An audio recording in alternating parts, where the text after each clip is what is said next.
Berserk, one of the most important manga ever made by one of the most gifted creators to ever grace the earth. The material is a no-brainer for getting a video game adaptation. We've already covered Yuke's second Berserk game for the PlayStation 2, so now it is time to look at their first attempt and the first Berserk game ever made, with Sword of Berserk: Guts' Rage, released in 1999 for the Sega Dreamcast.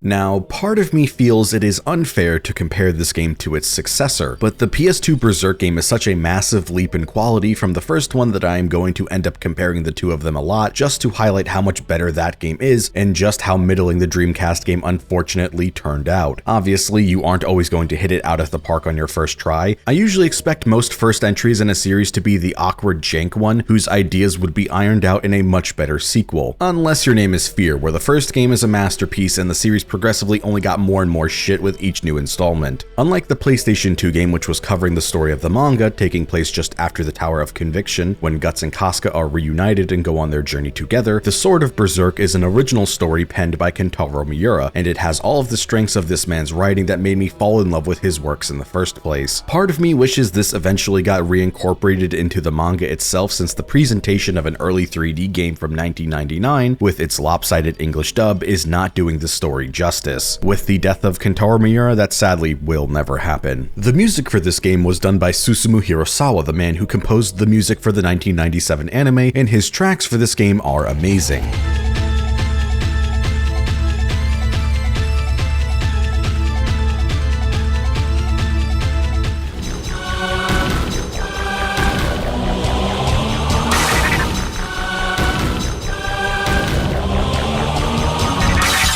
While I do wish that this game's narrative would have been converted to ink for the manga, the game does feature a lot of Miura original drawings, which are used in some pretty creative and clever ways, like how they use his character art for the painting of the royal family of the town, or for the flashbacks of any of the game's original characters. I love Miura's style. It's always a pleasure to see new art from him, even when it is tied to trash like the Grunbell original light novel. Yeah, we don't talk about that one. The localization of this game is a bit rough in places, nothing Berserk fans aren't accustomed to at this point, as characters refer to Guts as both Gatsu and Gutsu in this game. I do not know why they did this, since the title of the game is Guts' Rage, but I assume they thought it would be too awkward for the game to be called Gatsu's Rage instead. While I have your attention about the cover and title of this game, I have to show you just how terrible the PAL version of this game's cover art is. As you'd expect from this era, the Japanese version is the best, as it is art just by Kentaro Miura. The American version is just CGI character renders from this game, but the PAL version is someone's MS Paint drawing of part of Guts' face. It looks like a texture from Cruelty Squad. The English dub features a lot of old school early PlayStation 1 voice actors, mostly famous for their roles in early Konami games, like Puck is voiced by Cam Clark, aka Liquid Snake. There is an undub and retranslation of this game, which I will link in the description below, and if you are someone who actually owns a Dreamcast, then you can just burn that ROM to a CD and pop that bitch right into the console, since it doesn't have any copyright protection. The dub isn't terrible, it's mostly just annoying naming conventions we have long since moved past, and some cutscenes are poorly mixed, so some characters are too quiet and get droned out, and of course, there are no subtitles in the official release, another reason to play the fan patch. Even with the dub and visual shortcomings, the story still shines through because that's how good Kentaro Miura's writing is. I won't go into too many spoilers, as I think you should play the game yourself, but Sword of Berserk's narrative takes place in the perfect part of the story, in the early days of Guts and Casca's traveling together after Zod destroys Casca's hiding place during his fight with Guts in the graveyard. The manga already has a montage to show how many different scenarios and time has passed from when they left to when they eventually run into Serpico and Farnese. This is the gold mine for throwing in original stories, because you can just write it off like the game does, as Guts, Casca, and Puck wander into a new town and deal with the town's problems, or you run into some monsters or apostles, just like the stories that inspired Berserk, like Violence Jack and Fist of the North Star. The town in this game has a Mandragora infestation, which is infecting people, ending up dragging Guts into helping them for his own selfish reasons, as the serum the king is trying to make could return Casca to normal. We gotta get it out of the way now and address the fact that yes, the king of the town is indeed named Ballsack.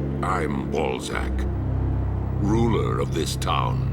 And yes, everyone says it with a straight face and takes him very seriously. This is something we are going to have to accept. Get your laughs in now, and let's move on. The gameplay is easily the roughest aspect of this game. You'd hope that it would be the #1 priority to get right, but sadly the sword swinging feels like ass. It's slow and stiff in ways that even if you wanted to say, well, it's accurately portraying how wielding the Dragon Slayer would feel, wouldn't apply to. It's very rigid, not allowing for much movement or redirecting at all, which if you have read the manga, know that's how Guts uses the Dragon Slayer in a lot of fights. He uses his weight and inertia of the sword to lead his swings in the directions he wants to. While he is still using his strength to swing the sword, he is brilliantly and very intelligently using gravity to his advantage to help him out every chance he gets. If he was swinging a 500-pound 10-foot sword, he would at the very least be able to use the momentum to turn himself in different directions and not just stand in place like it's a kendo sword. That's how the PlayStation 2 game does it, and it makes the combat feel much more fluid and weighty in all the right and satisfying ways. It feels much more free-form in the PlayStation 2 game, where in the Dreamcast game, its animations are stiff and almost too snappy. The fact that the game uses 2 buttons, A for vertical slashes and B for horizontal slashes, is probably a major contributing factor to this issue, since swinging on the X and Y axis is individually locked to their respective button, and do not allow for unique movements. There is one move that is only in this game and didn't come back for the PlayStation 2 entry that I love, which is the jumping vertical slash. It was likely an unintended result, but the momentum you can get from doing this move is so much fun to use, making Guts fly through levels like a missile. There's probably some insane speedrun tech you can use with this. The lack of a lock-on and the amount of hits most enemies need to kill them also makes combat feel much worse. You could argue that the fact that basic enemies mostly die in one hit in the PlayStation 2 game made it far too easy, and as a result they compensated by throwing endless droves of beasts at you. But this game still does that in areas like the forest versus enemies with much more infuriating hitboxes. Not to mention the biggest glaring issue with this game, which is the fact that your sword bounces off all walls and objects that it collides with if it isn't these wooden destructible barrels and crates. 90% of this game is fought in narrow city streets, caves, and dungeon hallways. It feels like this is some sort of practical joke and the developers were actively trolling me by putting enemies in areas that I couldn't actually hit. They somehow always managed to do this as if their pathfinding was programmed to make it so they would always seek out the most obnoxious areas to stand in possible. It isn't until you are in rage mode, which automatically activates in this game after killing or being hit enough, do you get the ability to ignore wall collision and get to swing freely. So no, this is not the game trying to accurately portray how it is to play as Guts, otherwise they would not allow him to get to a point of anger and frustration that he can just ignore solid matter and defy the laws of reality. My guess is that they intended for you to use the hand-to-hand combat that is uniquely present in this game when your sword is on your back, but basic enemies take like 15 to 20 punches to even kill. Those are the normal dudes that take like 5 swings with your sword. I can't imagine how long and annoying it would be to try and kill any of the larger enemies with the hand-to-hand combat, like the larger knights carrying the lances which don't have any hit stun. These guys suck anytime they show up because they massively outrange you, have a really disjointed, constantly active hitbox with their spears, and do this one attack where they swing their lances over their head like it's a mace, and you just have to wait it out. You have no way to get in range to stop them without getting hit. So they just end up blocking off entire areas you are trying to fight in because, of course, they constantly show up in some of the most cramped encounter zones. You can block these moves by pressing Y in a neutral stance and not moving, but with the lack of a parry from the second game, this doesn't accomplish shit, so you can just sit there while these guys swing forever. Maybe if your items were stronger and not tied to limited ammo counts, they could actually be dealt with easier. The little bombs, which are so useful in a ton of areas in the PlayStation 2 game, are practically unusable here. The way Guts throws them feels completely arbitrary, and there is so much input delay or input eating present in this game that they often don't even go off, and if they do, they just fall directly down out of your hand to your feet instead of being thrown like they are supposed to. The cannon is mostly the same, just more limp with a much smaller radius. The game is very arcadey in nature, so you get new items after clearing areas, and anytime you die and use one of your 10 credits, you restart at a checkpoint with all of your items fully refunded. The breakable crates and barrels throughout the levels do drop items, but only a few of them do this. And good luck actually breaking most of these things since they are up against walls and in corners, so your sword bounces off the walls before it even has a chance to break and reach the objects while you're getting stabbed in the ass by enemies enemies behind you. A lot of enemies also have the ability to grab on and bite you, or shake you like a baby, as if it was a Resident Evil game. Their grabs reach so far in some cases that you would think that they were Magneto. Gravity screen!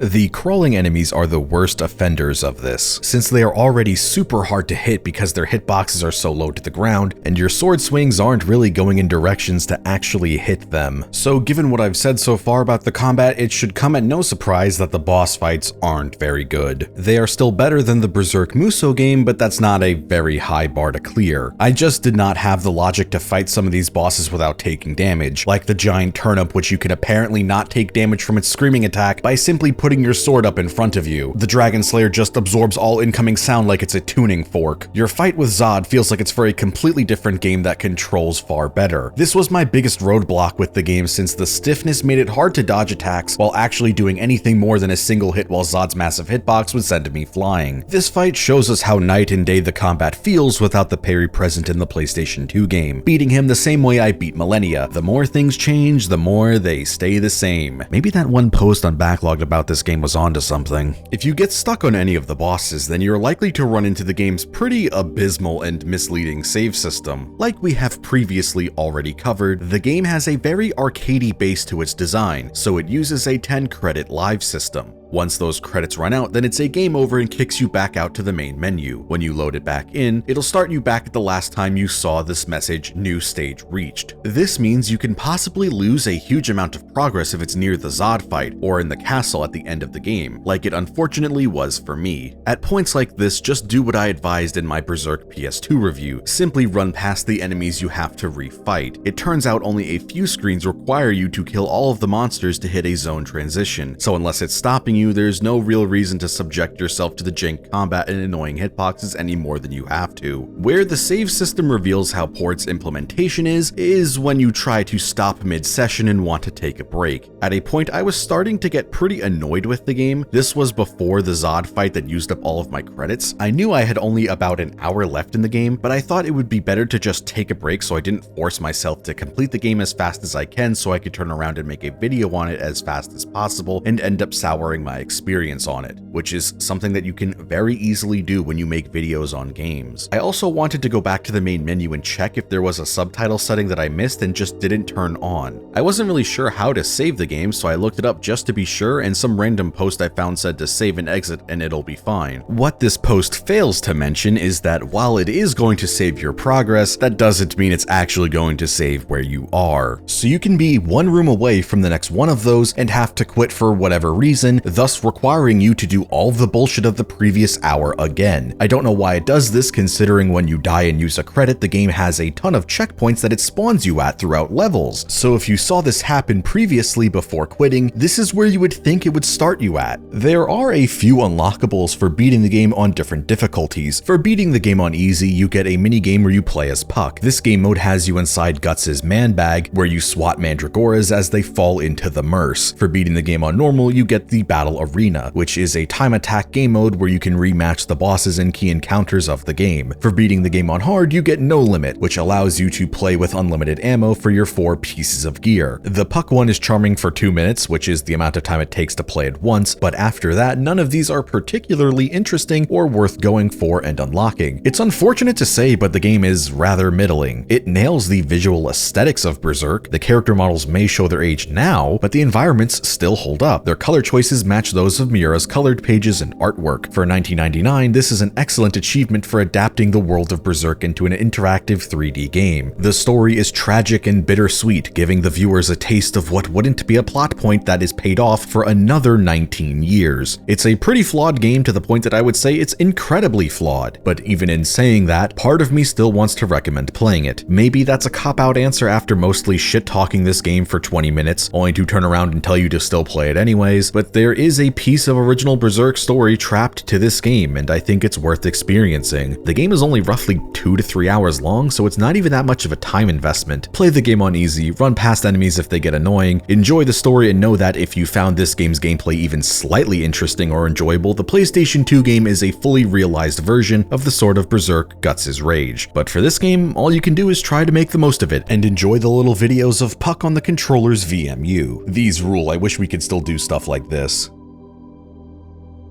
If you've made it this far into the video, I just want to say thank you for watching as always. If you really liked the video, maybe consider leaving a like, comment, and subscribing, along with passing the video around. If you want to see more videos like this, then maybe consider becoming a patron on Patreon. All patrons get access to videos a day early, along with a $3 tier to vote for upcoming multi-game reviews and a $7 tier to view rough cuts of upcoming videos. I'm now going to shout out all of my $5 and up patrons who really help support the channel. Bully, Densha, Turbo Chicken, Scary Dinosaurs, Burley, Elliot Morton, Fish Kami, Jordan Bennett, Kevin Velasquez, Kohai Carmen, Lotto, Medi Not the Bad Guy, MGS Duh, Quartz, Samuel Egan, Sayin Heggy, Slemph Tingle, Speedo Weedo Wagon, Metal Cactus, Friday Night Fragging, Ben Johnson, Brendan Schwartz, Buckets, Chichometrius, Cursed Void, Ek Frazo, Filthy Fingers 69, Hardleg Joe, Lazy Titan, Leon, Nicholas Patinato, Sean, Shisaji, and Neutral Guy. Thanks so much, guys. For card game players of any kind, I have a TCG Player affiliate link in the description below. Using my link while checking out will give me a small kickback, so it's just another way to help support the channel, along with a NordVPN affiliate link that does the same thing using my code in the description below. As for what is coming out next, I have a lot of videos currently in the works. The multi-game reviews that were previously voted on, Metroid Prime and the Jak and Daxter series, along with more PS2 action games, and some other fun surprises. I think that's pretty much it. As always, thanks for watching, hope you enjoyed, and see you next time.